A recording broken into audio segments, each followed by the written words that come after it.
මේක නම් හොඳ නගරයක් වගේ. 712 දෙනෙක් ඉන්නවා. ඒ වුණාට මෙහි අපරාධ සිද්ධ වෙලා තියෙන ප්‍රමාණය බොහොම අඩුයි. අවුරුදු 8කටම පොඩි හොරකම් දෙකක් විතරයි සිද්ධ වෙලා තියෙන්නේ. අපි කොහේ හරි නගරයකට එනකොට මෙහි වෙඩි ෆයිට් පටන් ගන්නවනේ. අපි සෝබන වැඩ.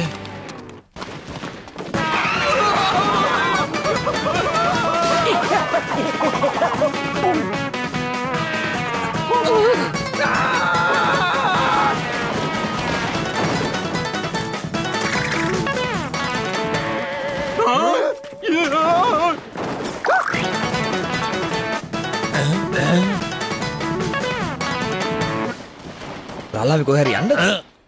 අයියලා නගරයට ආපුවම රාලාමිලා වුණත් පැනලා යනවා. අයියලා මෙහෙද? අපේ පස්සෙන් එන්න හැදුවොත් එහෙම ආයේ තයිල මුළු නගරෙම විනාශ කරලා දානවා. බලන්නකෝ මේ ඉන්නේ අර සූරවීර ප්‍රසිද්ධ කවුද බොයි? බටහිර පළාතේම ආරක්ෂකයා මෙයා.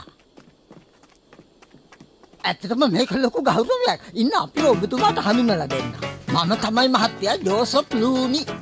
මේ ඉන්නේ විලියම් ලූනි. ජැක්සන් ලූනි. අන්තිමට ඉන්නේ ඇවරල් ලූනි. අපි තමයි ප්‍රසිද්ධ ලූනි සහෝදරයෝ.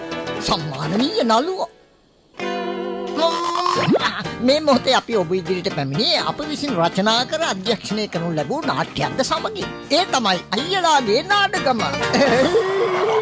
ඔයාලා මේ කරන්නේ හොඳ සෙල්ලමක් නන් නෙමෙයි. බය වෙන්න දෙයක් නැහැ. මේව ඇත්ත